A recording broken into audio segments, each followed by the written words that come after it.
Magandang gabi, mga kapatid, mga kababayan. Ako po ang magpapakilala sa inyo sa susunod na magsasalita. Siya po ay matagal kong nakasama sa House of Representatives. At ngayon ay kasama ko pa sa Senate of the Philippines. Ang aking kaibigan, ang aking kumare, Senador Amy Marcos.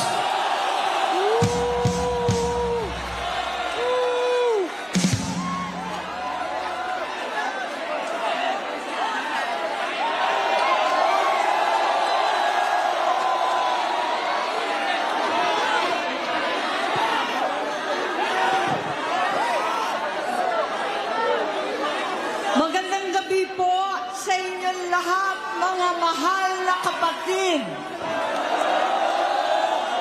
Ka-Israel, ka-Bien, ka-Erds, ka-Arnel, lahat ng ating minamahal na kapatid. Higit sa lahat ang classmate ko mula Congress hanggang Senado, Senador Manong Dante Marcoleta. Napakahirap po ang pumunta, tumayo at magsalita sa inyong harapan. Pero noon pa man, alam kong walang madali kapag ikaw ay Marcos. Nanginginig ako at ang aking boses, hindi dahil ako'y natatakot sa inyo, kundi dahil nalulungkot po ako. Ipagpaumanhin ninyo kung sa gitna ng pagsasalita ko, ako'y hihinto, hihinga dahil sa bigat ng aking kalooban. Pero hindi yan ang dapat kong ihingi ng paumanhin. Hindi yan ang kasalanan ko sa bayan na dapat ihingi ko ng tawad. Narito po ako dahil sa tawag ng Iglesia ni Cristo para sa transparency, accountability at hustisya. At dahil sa tawag ng sarili kong konsensya, bilang senador, bilang kapatid, bilang Pilipino. Bata pa lamang kami ni Bongbong. Alam na ng buong pamilya ang problema sa kanya.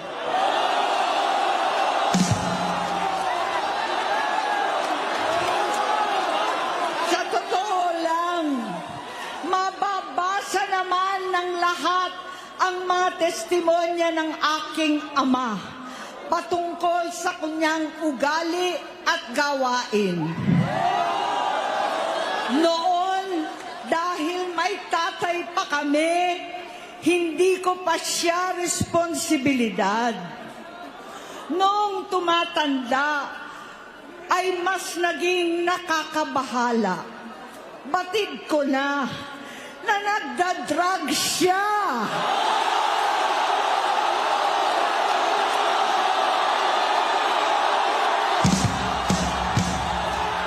Nalaman ko at ng pamilya, nalaman ng pamilya, seryoso ito.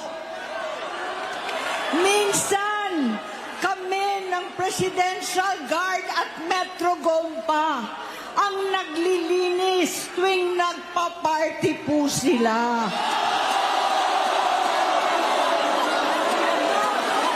Namuhay kaming magkakapatid sa ibang bansa. Kami-kami lang. Kinumbinsi ko pa si Bongbong, pakasalan mo na si Lisa. Naisip ko noon, kapag nag-asawa siya, malalagay na sa tahimik at magkakaroon ng direksyon. Ang laki ng pagkakamali ko. Mas lumala ang kanyang pagkalulong sa droga.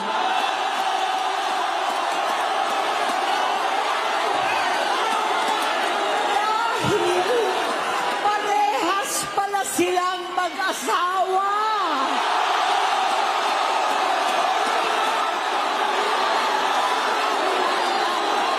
Naging gobernador siya ng Ilocos. Alam ng mga tao doon na halos hindi siya pumapasok. Tuwing kukumprontahin ko siya, ay nagsasabi siyang magbabago na siya, aalisin na niya ang bisyo. Hanggang sa may nagsumbong na naman sa akin na sa paggising pa lang sa umaga, kasabay ng almusal, marijuana pala.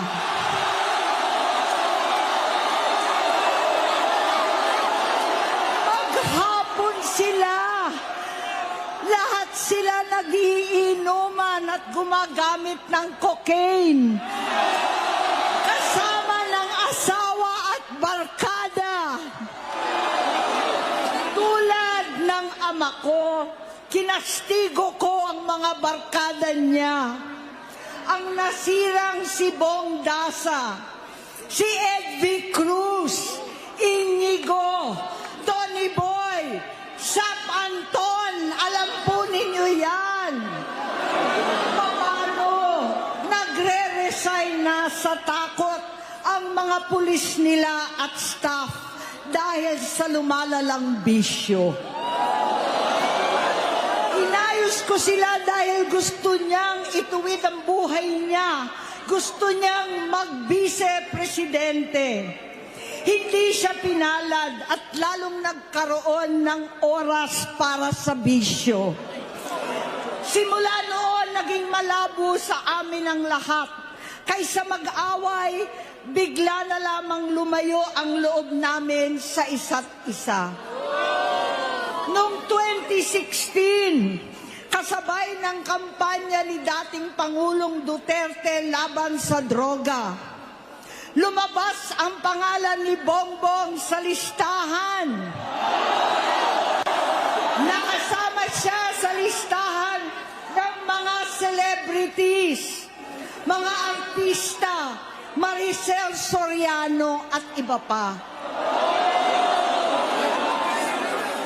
Masinsinan kong kinausap si Pangulong Rodi. Halos manikluhod ako. Sinabi kong ayon sa kapulisan, dapat unahin, usigin ang mga pusher at saka na lamang sagipin ang mga user. Naligtas si Bongbong. Labis ang takot ko at pag-aalala.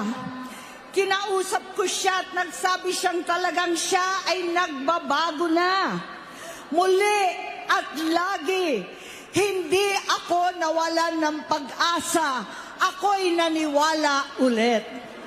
Mula noon na natatanggap ko na lang na balita tungkol sa kapatid ko ay regular na pagpapadoktor. Kaya kumalma naman ako. Iniisip ko, totoo, dahil naopera na ang tuhod niya sa gout. Siguro, totoo na ito. Hanggang nito, na lamang nalaman ko na tuloy ang paggamit niya sa mga party, nagarapalan naghahain ng droga.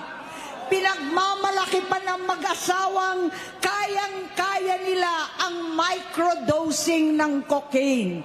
Hati-hatiin daw para 4 na beses sa isang araw. Hindi mabibisto. Ang pampapadoktor, pinalabas nilang pag-stem cell. Nagpapalit daw ng dugo, nagpapa-blood transfusion. Kayang-kaya raw, hindi ko maintindihan ang pinagsasabi. Noong 2021, kahit papano, nagkikita kami at nagkakausap. Sumamba siya sa aking talagang hinintunan niya. Naniwala ako kasi sabi niya gusto niyang tumakbo. Ang sabi ko, tutulong ako sa abot ng aking makakaya. Ipinakilala ko si Bongbong kay Inday. Naging magkatandem sila.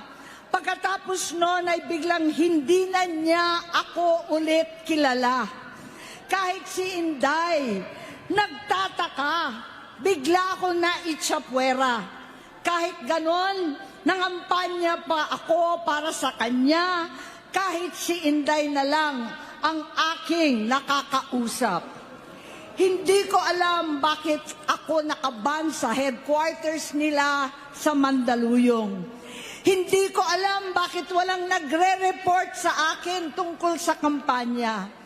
Sa totoo lang, masakit mang aminin, nung dinidisqualify na siya, halos papaboran ko na sana dahil may nagsumbong sa akin mula sa kanyang campaign team na gumagamit na naman siya. Nung sinabihan ko, siya at mga taong nasa paligid niya, nagkaisa silang tuluyan akong alisin sa kampanya na ako naman ang bumuo. Sinabi nilang gusto ko na siya ay ma-disqualify para ako ang pumalit. Hindi totoo yun.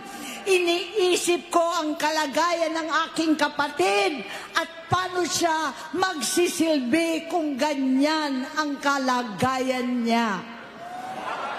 Pero pinaparating sa akin na hindi siya lulong at minsan na lamang tuwing nagpa-party. Hindi ko maipaliwanag bakit gusto kong maniwala at hindi mawalan ng pag-asa. Noong nanalo siya, naging pinakamalayo na kami sa isa't isa. Maliban sa opisyal na tagpuan at kapag pumupunta yung nanay namin, hindi ako sumama sa loob ng 3 taon dyan sa Malacanang. Dahil lantaran na doon ang inuman, ang paggamit nila ng cocaine at mga bawal na gamot. Hindi ba ninyo nakikita, naririnig, kakaiba na siya magsalita. Hindi na maintindihan kung ano-ano na ang sinasabi at wala na sa sarili. Nagtatago sa kabaitan niya ang pang-aabuso niya sa droga. At nagbunga na ito ng mga nakakapinsalang maling desisyon. Hinayaan niyang kumilos ang mga nakapalibot sa kanya. Yung mga umaastang presidente habang nilululong siya ng mga ito. Hindi na kami nagkausap. Sa harap ng publiko, pinipilit kong magmukha kaming maayos. Pero wala na kaming koneksyon. Hindi ko hinihiling na maunawaan ninyo ako, lahat kayo. Sa palagay ko, ang makakaunawa lamang sa akin ay ang mga pamilyang may pinagdaanan sa adiksyon, sa inom, sa sugal, sa alak, sa bisyo, higit sa lahat, sa droga. Pag hindi ko siya nakakasama, buong aking loob na ipasok sa institusyon, ipagamot, iparehab ko na yan. Pero tuwing maghaharap kami noon, hindi kaya ng aking kalooban na gawin yon. Tuwing magsasabi siya sa akin na magbabago na siya, hindi ko siya kayang tiisin. Hindi ko kayang ipagkait sa kanyang pagkakataon at pagbabakasakali, umaasa ako at laging nananalangin na sana, oo nga, nagbago na siya. hanggang dumating ang 2024 at 2025, yung bisyo niya na ang dahilan ng pagbaha ng korupsyon, kawalang direksyon, at maling-maling mga desisyon. Walang accountability, wala ng hustisya. Hindi na niya alam ang nangyayari. Hindi na pinapaalam sa kanya ang mga pangyayari. Sinamantala ng mga ito ang paggamit niya ng droga. Kinangkam na nila ang kaban ng bayan, habang ang mga dating tumatawag sa amin ng magnanakaw ay nakakita ng pagkakataon sirain ang lahat. Nagagamit na nila si Bongbong para sirain si Inday. Itinutulak pa nila si Bongbong at ang bayan sa bangin para umastang tagapagligtas. Mula sa pagtraidor at pagpapahamak kay VP Inday, sa confidential funds na kung tutuusin ang galing naman sa opisina ng Pangulo, hanggang sa pagpadukot sa dating Pangulong Duterte para itapon na lamang sa ibang bansa. Ang kabaitan ni Bongbong ay naging kalupitan. Garapalan ng pagtatakip sa kanya ng mga nasa Congress, sa Senado, mga miyembro ng kabinete. Kitang-kita na ng taong bayan, wala nang puwang ang kahihiyan. Para bang nauulit ang bangungot ng kasaysayan dinamas namin noon. 68 years old po ang tatay ko nung pinatalsik sa pwesto. 68 years old na rin si Bongbong ngayon. November 17 din, noong 2021, nung nakumbinsi ko si Inday na magbise kay Bongbong.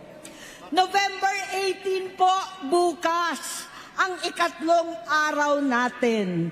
9 na taon na nakakaraan, saktong November 18 pa talaga, na pinalibing ni Pangulong Duterte ang tatay ko sa libingan ng mga bayani.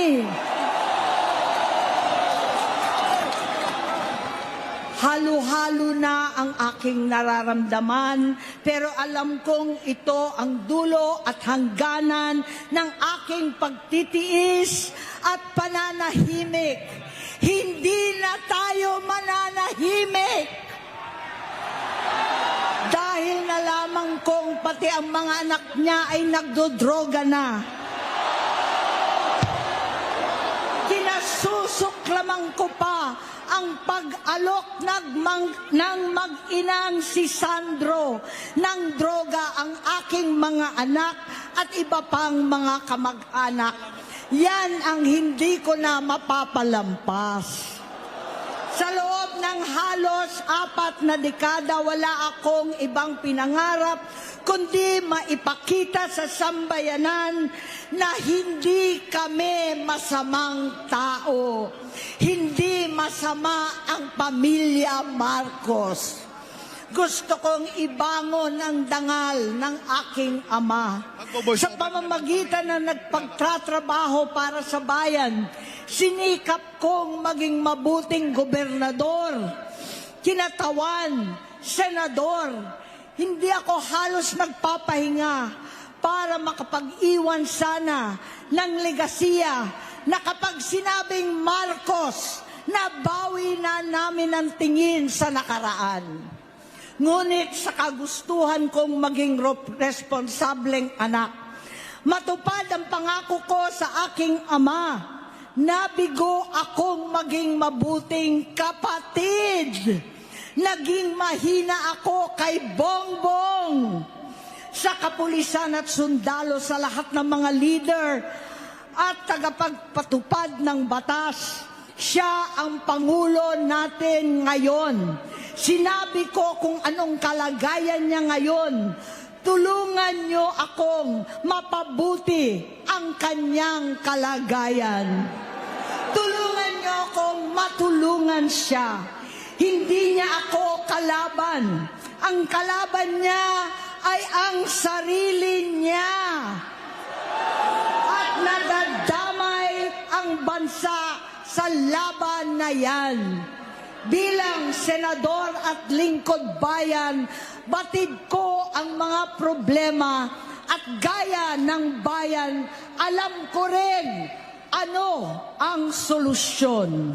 Sa pagkakawatak-watak, patuloy na pamumulitika, pagnanasa sa kapangyarihan ng mga talunan naman, kaguluhan sa Mindanao, alanganing gyera sa China at Estados Unidos, kawalang pananagutan sa flood control scam, garapalan, takipan, panggigipit sa hindi kaalyado, pagkakanulo sa kapwa Pilipino, pagdakip sa dating Pangulong matanda't may sakit upang ihagis lamang sa bansang dayuhan, pagsadsad ng piso, paglaganap ng gutom, paghihingalo ng ekonomiya, at pagsasawalang bahala sa taong bayan.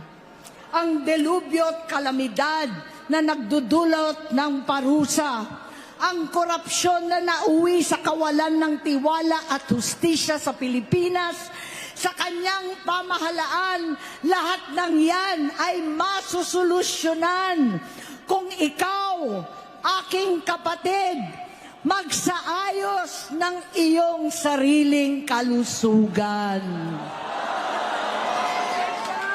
Kapag humupa ang ingay sa politika, kapag umuwi na kami sa aming pamilya, hindi bilang senador, kundi bilang ate, bilang si Manang Aimee ni Bonget. Kaya itong sasabihin sa harap ng taong bayan, sa harap ninyong lahat at sa harap ni Bongbong.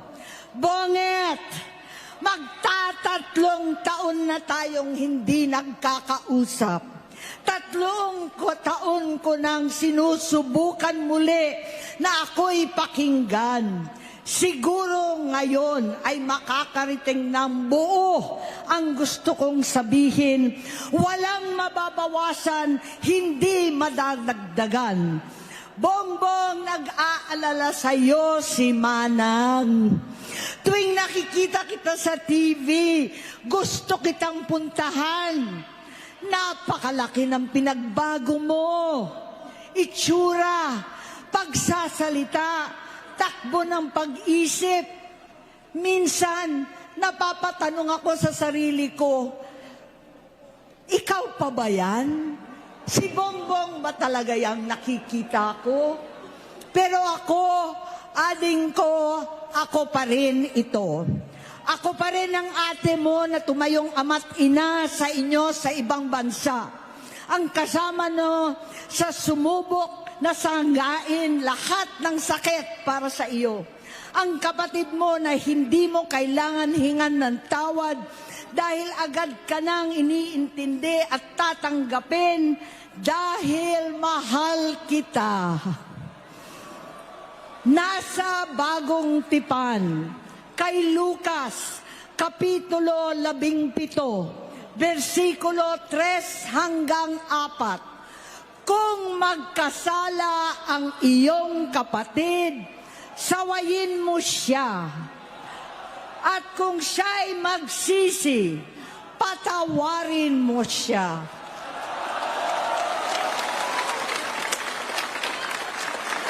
Tama na, ading ko. Tapusin mo na ang paghihirap mo at ng bayan. Gaya noong umalis tayo sa palasyo, kaya ko pa rin hawakan ang iyong kamay, huwag kang matakot. Malaki na ang dulot sa iyo ng droga. Sinisisi ko ang sarili ko dahil hindi ako nakinig sa mga sumbong. Hindi ako nakialam. Hindi ako maniwala. Pero hindi pa huli ang lahat. Tama na, ading ko. Magpahinga na tayo. Umuwi na tayo. Magpagamot, magpagaling at nangangako ako, hindi ako malilingat, hindi ako magkukulang. Lahat ng kasama mo ngayon, hindi natin kasama sa pinakamadilim na bahagi ng buhay natin. Kasama mo sila ngayon dahil nasa taas ka pa. Ako at ang ating mga tunay na kapatid dito sa Luneta ang kasama mo kahit magdilim ulit ang lahat. Talikuran mo ang iniisip at ibinubulong nilang ambisyon. Unahin na natin ang kalusugan mo dahil sa adiksyon nabigyan mo ng malubhang karamdaman ang buong bansang Pilipino. Matatanda na tayo, sakitan na si Mami, alagaan na lang natin ang isa't isa. Kaliwat kanan man ang panghuhusga sa akin, malinaw sa aking puso na dapat mauna ang Diyos, ang bayan, pamilya at sarili. Hanggang sa mga oras na ito, Bonget, gusto kong malaman mo na hindi kita sinusukuan. Hindi ko kakayanin kung mapapahamak ka. Kaya hinihingi ko na tayo'y umuwi na, mamahinga, alang sa iyong kalusugan. Kaya kung mabigo at mawala sa iyo ang posisyon, pero hindi ko kayang mawala ka sa amin. Ayusin mo ang sarili mo.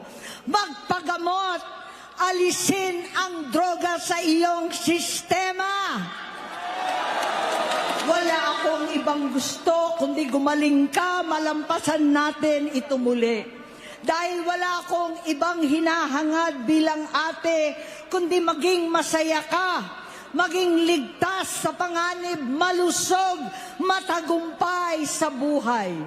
Itama ang mali, labanan ang adiksyon, at ako hindi kailanman aalis sa iyong tabi.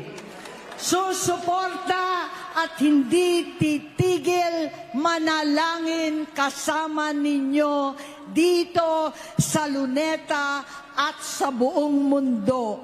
Dahil iyon naman ang tungkulin at ibig sabihin ng salitang kapatid, kapatid, mabuhay kayong magkakapatid.